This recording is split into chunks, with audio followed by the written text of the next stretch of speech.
On the morning of February 19, 1945, at 0730 hours, Private First Class James O'Connor crouched behind a coral ridge on Iwo Jima's black volcanic sand, gripping a weapon his squad leader had called a relic from the last war.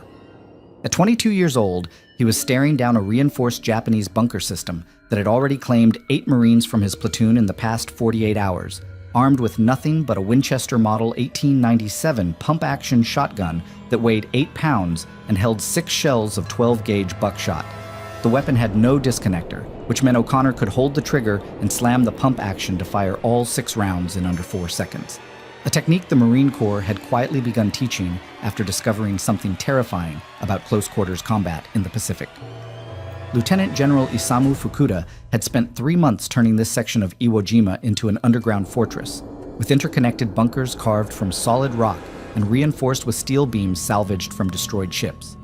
His 1,800 soldiers were dug into positions that could withstand direct hits from naval artillery, armed with Type 99 light machine guns, and enough ammunition to hold their ground for weeks.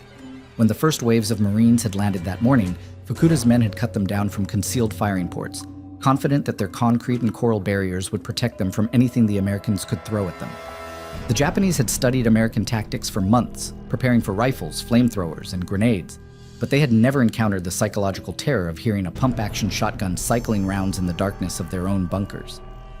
Sergeant Henry Delaney had handed O'Connor the shotgun 3 days earlier with a grim smile, telling him it was either going to save his life or get him killed, because once you entered a bunker with that weapon, there was no backing down.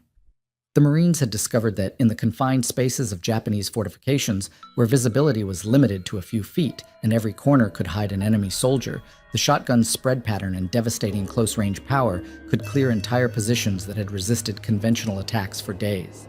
What the Japanese defenders didn't know was that this outdated hunting weapon was about to turn their impregnable fortress into their tomb. The Winchester Model 1897 had been manufactured in New Haven, Connecticut in 1942, one of over 1 million shotguns that Remington and Winchester would produce for the U.S. military during the war. O'Connor had received his 3 weeks earlier at Camp Pendleton, along with 200 rounds of 12-gauge buckshot ammunition, each shell containing 9 lead pellets weighing 36 grains apiece. The weapon's pump action operated on a simple mechanical principle that had remained unchanged since John Browning's original design in 1897, but what made it uniquely dangerous in combat was its lack of a trigger disconnector, a safety feature that most civilian shotguns possessed to prevent accidental rapid fire.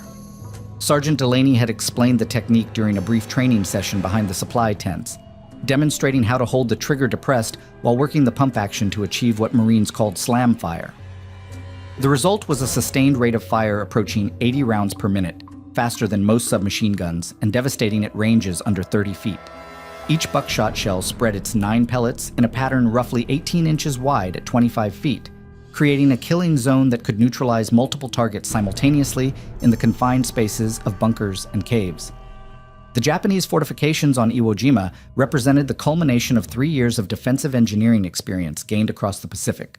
Lieutenant General Isamu Fukuda had studied the American assaults on Tarawa, Saipan, and Peleliu, analyzing how U.S. forces had overcome previous island defenses through superior firepower and coordinated infantry tactics.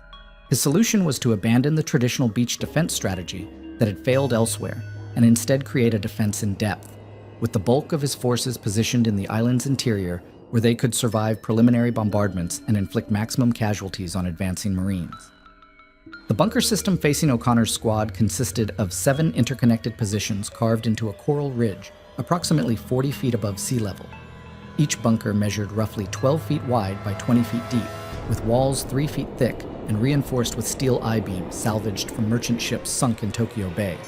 The main firing ports were 18 inches wide and 6 inches tall, positioned to provide interlocking fields of fire across the approaches while remaining virtually invisible to observers more than 50 yards away. Inside each position, Private First Class Tetsuo Nishida and his comrades had stockpiled enough ammunition, water, and rations to sustain defensive operations for 2 weeks, expecting that American casualties would eventually force a withdrawal or negotiated settlement. The first Marine assault on the position had failed catastrophically. Second Lieutenant Morrison had led 12 men in a frontal approach at dawn, supported by 2 Browning automatic rifles and a flamethrower team. The Japanese defenders had waited until the Marines were within 20 yards before opening fire with their Type 99 light machine guns. weapons that fired the same 7.7mm cartridge as the standard Arisaka rifle, but at a rate of 500 rounds per minute. Morrison and 6 of his men died in the first burst of fire, their bodies scattered across the black volcanic sand in positions that revealed how quickly the attack had collapsed.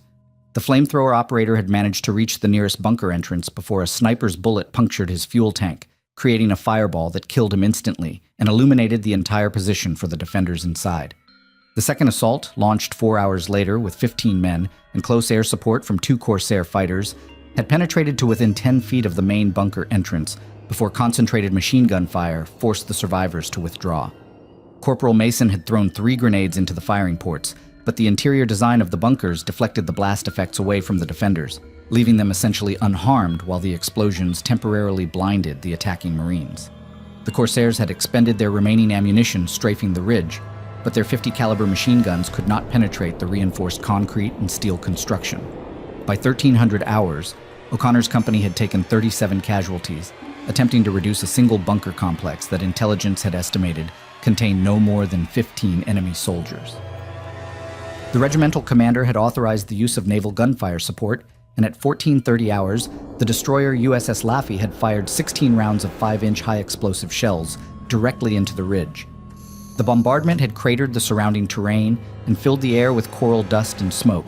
But when reconnaissance patrols approached the position an hour later, the Japanese machine guns resumed firing with undiminished accuracy. The decision to issue shotguns to assault teams had originated at division level, based on after-action reports from Peleliu, where Marines had discovered that conventional small arms fire was largely ineffective in cave warfare. The coral limestone formations on that island had created natural tunnels and chambers that channeled sound and muzzled flash in unpredictable directions, making it nearly impossible for riflemen to locate and engage targets in the darkness. Flamethrowers had proven effective, but required teams of 3 men to operate and were vulnerable to enemy fire during the approach phase. The shotgun offered a compromise solution. A single Marine could carry and operate the weapon independently, and its spread pattern eliminated the need for precise aim in low visibility conditions. O'Connor had fired his shotgun exactly once during training, expending 6 rounds at a plywood target 30 feet away. The recoil had been manageable, less severe than the M1 Garand rifle he had trained with for 2 years, but the psychological effect of the rapid fire had been startling even on a controlled range. The pump action required a specific rhythm. Pull down sharply, push forward firmly, repeat, that became automatic after a dozen repetitions. The slam fire technique demanded more coordination, maintaining steady trigger pressure while cycling the action, smoothly enough to avoid jamming the mechanism. Now crouched behind the coral ridge, with his squad preparing for the 3rd assault of the day, O'Connor could hear the muffled voices of Japanese soldiers inside the nearest bunker, speaking in rapid phrases he could not understand. His ammunition load consisted of 36 shells of double-aught buckshot distributed among the pouches on his web gear, enough for 6 reloads of the magazine. Sergeant Delaney had positioned the rest of the squad to provide covering fire from positions 20 yards behind the ridge, with orders to advance only after O'Connor had entered the bunker system and cleared the first chamber. The plan was simple in concept, but terrifying in execution.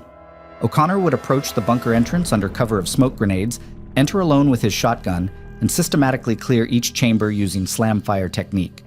The confined spaces would prevent the Japanese defenders from utilizing their superior numbers or machine gun positions effectively, while the shotgun's spread pattern would compensate for the darkness and chaos of close-quarters combat.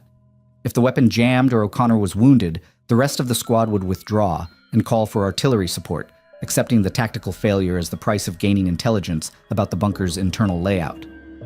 What none of them understood yet was that they were about to discover how a hunting weapon designed for waterfowl could transform the psychology of warfare itself.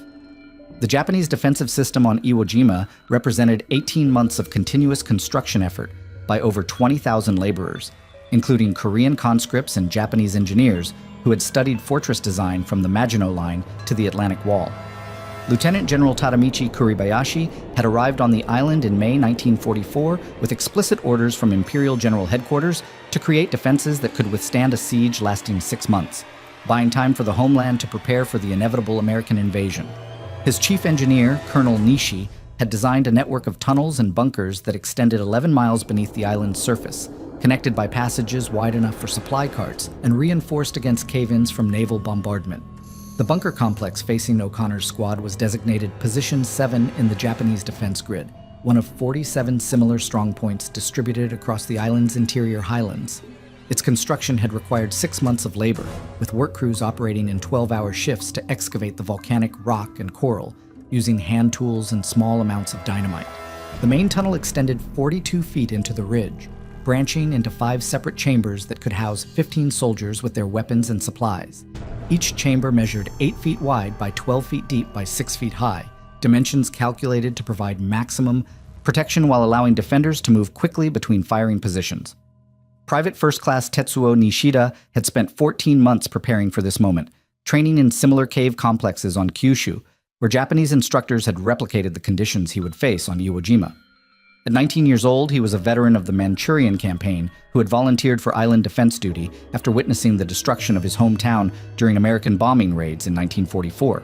His Type 99 light machine gun weighed 22 pounds and fired from a 30-round magazine at a cyclic rate of 500 rounds per minute, effective to 800 meters in open terrain, but devastating at close range in the confined spaces of underground combat. The Japanese had studied American assault tactics extensively, analyzing captured training manuals and interrogating prisoners taken during previous island campaigns. Their intelligence indicated that U.S. Marines typically approached fortified positions in squad-sized formations, using rifle fire and grenades to suppress defenders while flamethrower teams advanced to eliminate resistance. The standard American response to bunker complexes involved coordinated attacks by multiple squads, supported by tank-mounted flamethrowers and close air support from carrier-based fighters. Japanese defensive doctrine had evolved to counter these tactics through carefully planned fields of fire, concealed positions, and interconnected tunnels that allowed defenders to withdraw from one position and reappear at another. The firing ports in Position 7 had been designed by engineers who understood the physics of small arms combat in confined spaces. Each aperture was 18 inches wide at the exterior face, but flared to 36 inches at the interior, providing defenders with a wide field of fire, while presenting minimal target area to attackers. The concrete surrounding each port was reinforced with steel mesh, salvaged from destroyed aircraft, capable of stopping rifle bullets and shell fragments, while allowing the machine gun barrel to traverse through a 60-degree arc. Sound baffles constructed from woven mats reduced the acoustic signature of firing, making it difficult for attacking forces to locate active positions during combat. Nishida's position overlooked a natural amphitheater formed by coral erosion, where advancing Marines would be forced to cross 30 yards of open ground before reaching the bunker entrances. His interlocking field of fire with the adjacent position covered every possible approach route, creating what military engineers called a killing zone, where coordinated defensive fire could eliminate entire attacking formations within seconds.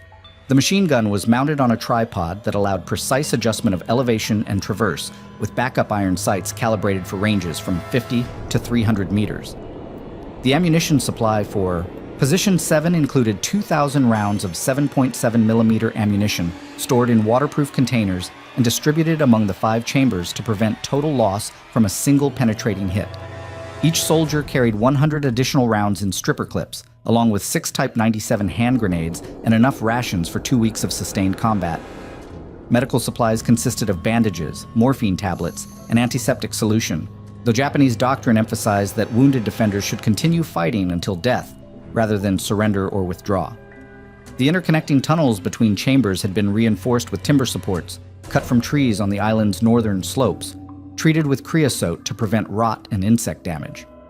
Ventilation shafts carved into the coral provided fresh air circulation and emergency escape routes, though these were concealed and difficult to locate from the surface.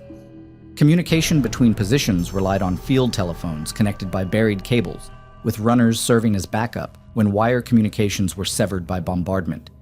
The entire complex had been designed to operate independently for extended periods, with its own water supply from a natural spring and emergency rations sufficient for 3 weeks.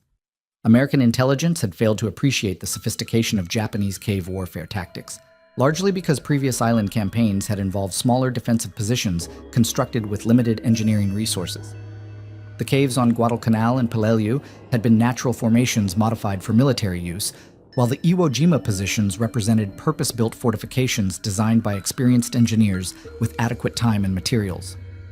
Aerial reconnaissance photographs taken during the preliminary bombardment showed only the firing ports and tunnel entrances, revealing nothing about the internal layout or the extent of the underground network. The 3-day naval bombardment preceding the Marine landing had expended over 22,000 shells, ranging from 5-inch destroyer rounds to 16-inch projectiles from the battleships Nevada and Tennessee. The sustained fire had transformed the island's surface into a moonscape of overlapping craters, destroying most above-ground installations and vegetation, while leaving the underground positions essentially intact.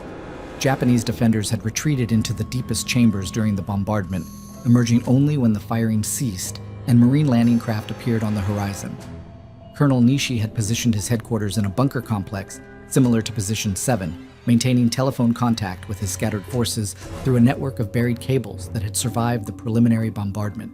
His tactical plan called for allowing the initial Marine waves to advance inland before revealing the locations of the main defensive positions, maximizing American casualties, while preserving his own forces for the prolonged battle he expected.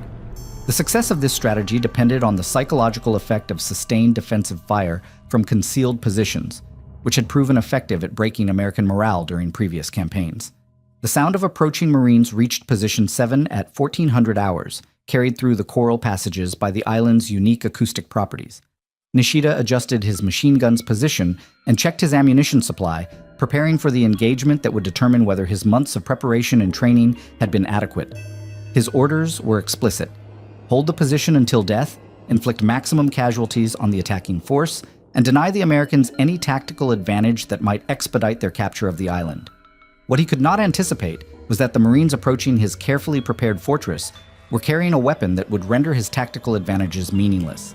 The smoke grenades detonated at 1500 hours exactly, releasing dense white phosphorus clouds that obscured the approach to Position 7 while burning at temperatures exceeding 1000 degrees Fahrenheit.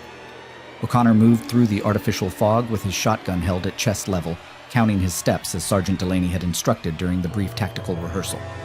27 steps brought him to the base of the coral ridge, where the nearest bunker entrance appeared as a dark rectangle cut into the volcanic rock. The opening measured 4 feet wide by 5 feet tall, large enough for a single man to enter, but narrow enough to create a fatal bottleneck if defenders concentrated their fire on the threshold. The interior of the bunker stretched beyond the reach of daylight, creating a zone of absolute darkness that negated the effectiveness of conventional rifle tactics. American doctrine for cave warfare emphasized the use of flamethrowers and explosive charges to eliminate resistance without exposing infantry to close-quarters combat, but the confined dimensions of Position 7 made it impossible to maneuver the bulky flamethrower equipment through the entrance passages. Hand grenades bounced unpredictably off the coral walls, often exploding harmlessly in side chambers while leaving the main defensive positions intact. The shotgun represented a compromise between firepower and mobility, capable of devastating effect at close range while remaining light enough for a single Marine to carry and operate independently. O'Connor's first step into the bunker triggered an immediate response from the Japanese defenders, who had been monitoring the entrance through a concealed observation port. Private First Class Nishida opened fire with his Type 99 machine gun from a position 15 feet inside the main chamber, sending a stream of 7.7mm bullets toward the entrance at a rate of 8 rounds per second. The Yam muzzle flash illuminated the interior briefly, revealing the coral walls and timber supports while temporarily blinding both attacker and defender. The bullets struck the entrance frame and ricocheted through the passage, creating a lethal zone that would have stopped any conventional infantry assault within seconds. The sound of the machine gun firing inside the enclosed space reached over 160 decibels, equivalent to standing beside a jet engine at full throttle. The acoustic shockwave reverberated through the coral chambers and connecting passages, creating multiple echoes that made it impossible to determine the exact location of the weapon. O'Connor pressed himself against the left wall of the entrance passage, feeling the heat from bullet impacts on the opposite side while his eyes adjusted to the darkness. His training at Camp Pendleton had included combat in similar conditions, but the reality of facing automatic weapons fire in a confined space created psychological pressures that no peacetime exercise could replicate. The Winchester's first shot came as Nishida paused to reload his machine gun, changing magazines in a procedure that required approximately 4 seconds under ideal conditions. O'Connor had advanced 8 feet into the bunker when he identified the muzzle flash location and fired his first round of double-aught buckshot at a range of 12 feet. The 9 lead pellets spread in a pattern 18 inches wide, striking the coral wall behind Nishida's position and sending razor-sharp fragments ricocheting through the chamber. 3 pellets found their target, inflicting wounds that would have been fatal with immediate medical attention, but left the Japanese soldier conscious and capable of returning fire. The pump action cycled smoothly as O'Connor maintained trigger pressure and worked the mechanism in the slam fire technique, sending his second round downrange before the sound of the first shot had finished echoing through the passages. The sustained rate of fire caught Nishida completely unprepared, as Japanese intelligence had no record of American forces using rapid-fire shotguns in previous campaigns. The psychological impact was immediate and devastating. The confined space amplified each shotgun blast to painful levels, while the muzzle flash created a strobing effect that disoriented the defenders and destroyed their night vision. Corporal Mason had positioned himself at the bunker entrance to provide covering fire and observe O'Connor's progress, but the interior combat lasted less than 30 seconds from first contact to complete silence. The sound signature was unlike anything the Marines had experienced in previous battles. A series of thunderous explosions punctuated by the metallic clacking of the pump action and occasional bursts of Japanese machine gun fire that grew progressively weaker and less accurate. The final shot echoed through the coral chambers at 15:03 minutes, followed by absolute silence that seemed to compress the air itself. O'Connor emerged from the bunker entrance covered in coral dust and gunpowder residue, carrying his empty shotgun and moving with the mechanical precision of a man operating on pure adrenaline. His report to Sergeant Delaney was delivered in clipped professional phrases that concealed the psychological impact of the experience. 5 enemy soldiers eliminated, multiple chambers cleared, no American casualties, ammunition expended 18 rounds. The interior of Position 7 had been transformed into a charnel house where the physics of shotgun ballistics in enclosed spaces had created effects that conventional military doctrine had never anticipated or prepared for. The tactical implications became apparent as other Marine units received reports of the successful assault. 2nd Battalion's attack on Position 12 had stalled after 6 hours of sustained combat, with casualties mounting as Japanese defenders repelled successive waves of infantry attacks, supported by flamethrowers and demolition charges. 3rd Battalion reported similar difficulties at Positions 15 and 21, where conventional assault tactics had proven inadequate against the sophisticated cave systems. The divisional commander's decision to distribute shotguns to assault teams had been based on limited intelligence and experimental tactics, but O'Connor's success provided the first concrete evidence that the weapon could neutralize cave defenses that had resisted all other approaches. The Japanese response was equally swift and decisive. Colonel Nishi received reports of Position 7's fall within minutes through his telephone network, along with descriptions of the new American weapon from survivors at adjacent positions. The psychological effect on Japanese morale was immediately apparent. Soldiers who had spent months preparing to resist flamethrower attacks and explosive charges now faced an enemy weapon that could penetrate their carefully constructed defenses with devastating efficiency. Emergency orders went out to all defensive positions to modify their tactics and prepare additional obstacles specifically designed to counter shotgun-armed assault teams. Tetsuo Nishida's body was discovered 2 days later by Marine burial details, along with 4 other Japanese soldiers who had died defending Position 7. The wounds told the story of close-quarters combat in confined spaces, where the spread pattern of buckshot had created injuries that no field medical treatment could have addressed. More significantly, the condition of the bunker itself revealed how completely the shotgun had dominated the tactical environment. Blast patterns on the coral walls showed where multiple rounds had struck in rapid succession, while the distribution of spent shell casings indicated the speed and accuracy with which O'Connor had moved through the connected chambers. The after-action report filed by Sergeant Delaney reached regimental headquarters within 4 hours, accompanied by requests for additional shotgun ammunition and recommendations that all assault teams receive similar weapons for future cave-clearing operations. The tactical revolution had begun with a single Marine and an obsolete hunting weapon, but its implications would reshape American infantry doctrine for the remainder of the Pacific War. The requisition order for additional shotguns reached the 5th Marine Division Supply Depot at 0600 hours on February 21st, requesting immediate delivery of 200 Winchester Model 1897s with 15,000 rounds of 12-gauge ammunition. Supply Sergeant Williams had never processed a request for hunting weapons during combat operations, but the urgent priority classification and endorsement by 3 regimental commanders left no room for questioning the tactical necessity.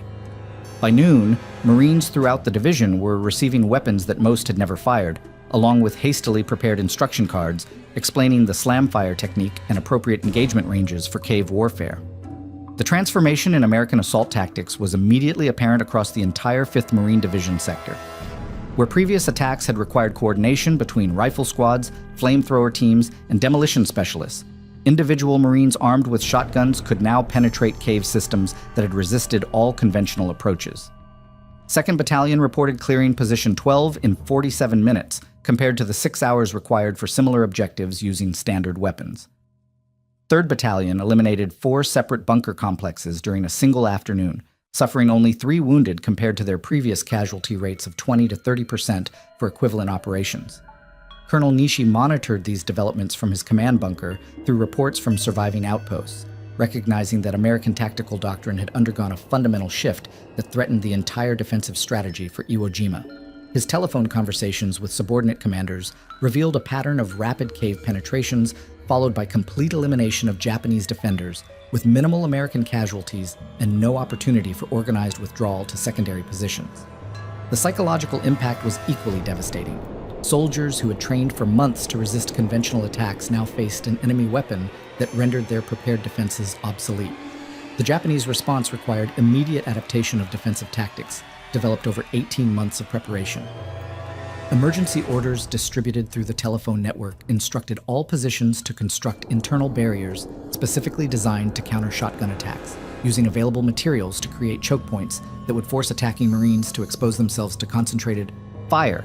Engineers working under combat conditions installed steel plates salvaged from destroyed equipment at critical passages, creating armored barriers with firing ports that allowed defenders to engage shotgun-armed attackers while remaining protected from the weapon's spread pattern. Private First Class Yamamoto received these orders at Position 23, while under intermittent mortar fire from Marine forward observers who had identified his bunker complex as a priority target. His position controlled a critical road junction that American forces required to advance their supply lines inland, making it inevitable that assault teams would attempt to reduce the fortification within hours.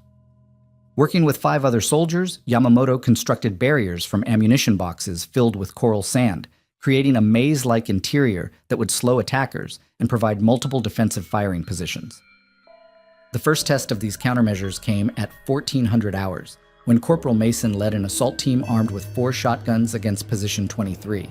The initial penetration proceeded according to established tactics, with Mason entering the bunker entrance and immediately engaging Japanese defenders with slam fire technique.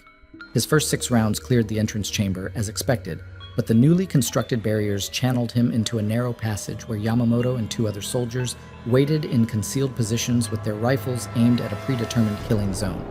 The confined dimensions of the passage negated the shotgun's primary advantage, forcing Mason into a conventional infantry engagement where Japanese defenders held superior positions and knew the terrain intimately. His attempts to advance beyond the entrance chamber resulted in sustained rifle fire that wounded him severely and forced his withdrawal after expending all available ammunition without achieving the tactical objective. The failure represented the first successful Japanese defense against shotgun tactics, providing valuable intelligence about the weapon's limitations in modified cave systems. News of the tactical adaptation spread rapidly through Japanese defensive networks, as commanders recognized that American assault capabilities were not unlimited. Emergency construction projects began at all major positions, with soldiers working in shifts to modify their bunkers according to specifications developed at Position 23. The modifications required significant labor and materials that were increasingly scarce as the battle progressed, but the alternative was complete tactical obsolescence in the face of American shotgun tactics. American intelligence detected these defensive modifications through aerial reconnaissance and prisoner interrogations, leading to immediate tactical adjustments at division level. The response involved combining shotgun-armed assault teams with conventional weapons in coordinated attacks designed to overwhelm modified Japanese positions through multiple simultaneous penetrations. Engineers attached to assault companies received orders to prepare explosive charges specifically calibrated to breach the internal barriers that Japanese forces were constructing, while flamethrower teams resumed their role in cave warfare as support for shotgun operators. The evolution of tactics accelerated as both sides adapted to battlefield conditions that neither had anticipated during their initial planning. Japanese positions became progressively more sophisticated, incorporating lessons learned from each successful American assault and implementing countermeasures that required constant tactical innovation from Marine commanders. The psychological warfare component intensified as Japanese defenders spread rumors about American atrocities committed with the new weapons, hoping to undermine the morale advantages that shotgun success had created among Marine assault teams. O'Connor's squad received their second major assignment on February 24th, tasked with reducing Position 37, which controlled access to a critical observation post overlooking the island's eastern beaches. Intelligence reports indicated that Japanese defenders had spent 3 days modifying the position according to new defensive doctrine, creating what appeared to be an impregnable fortress specifically designed to counter shotgun tactics. The assault would require coordination between multiple weapon systems and represent the first major test of evolved American tactics against improved Japanese defenses. Sergeant Delaney briefed the assault team on the tactical situation, emphasizing that their previous success at Position 7 had triggered defensive adaptations throughout the Japanese network. The enemy now understood the shotgun's capabilities and limitations, making future operations significantly more dangerous for Marines who had grown accustomed to the weapon's devastating effectiveness in unmodified cave systems. The briefing concluded with specific instructions for coordinated tactics involving explosives, flamethrowers, and conventional infantry weapons working in support of shotgun-armed assault teams. The tactical revolution that had begun with O'Connor's individual success was evolving into a complex combined arms operation that would determine whether American forces could maintain their momentum against an enemy that had learned to adapt their defensive positions, specifically to counter the weapon that had initially appeared to render their fortifications obsolete.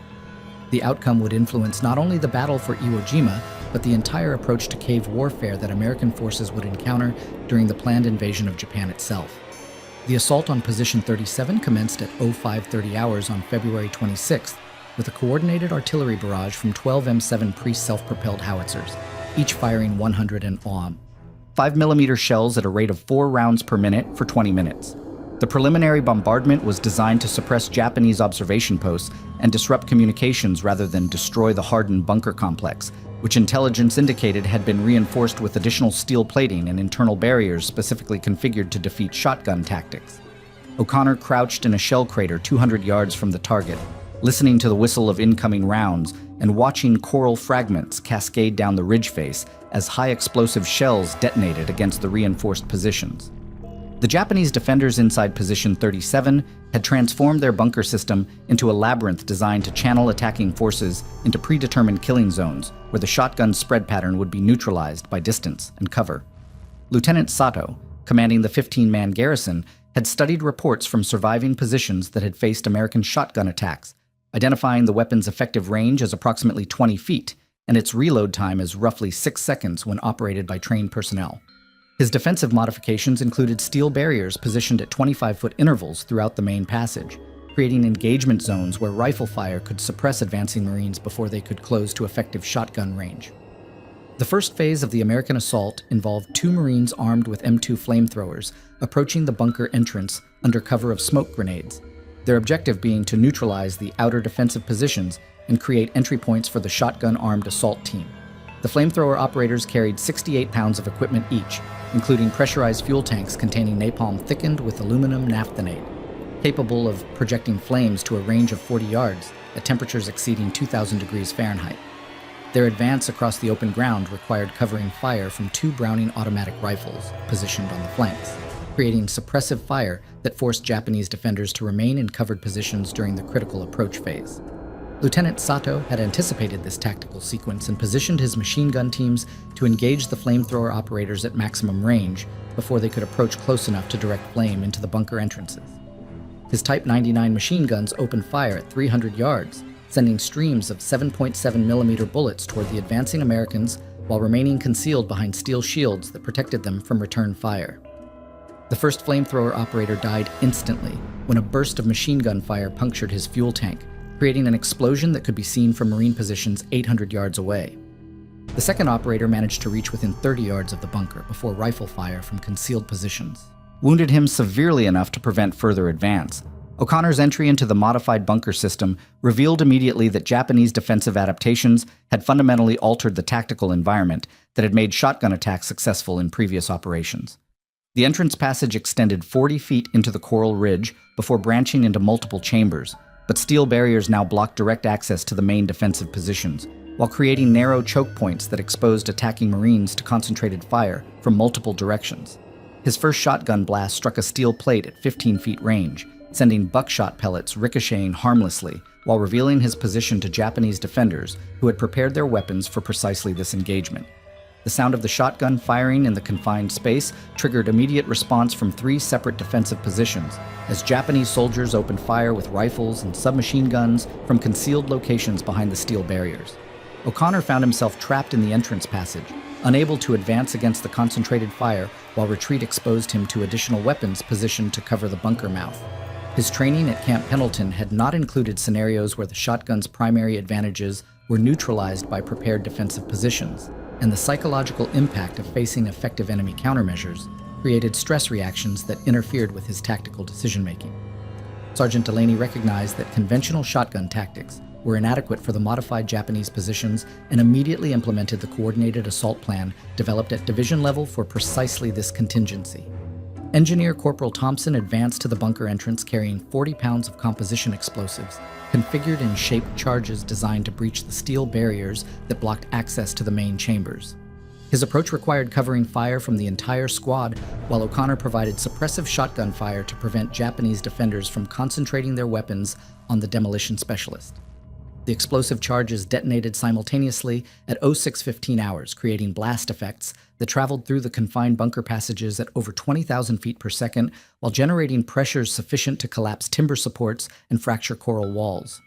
The steel barriers that had been installed to defeat shotgun attacks proved equally vulnerable to properly placed explosive charges, creating breaches that allowed Marine assault teams to bypass the choke points the Japanese defenders had relied upon for their tactical advantage.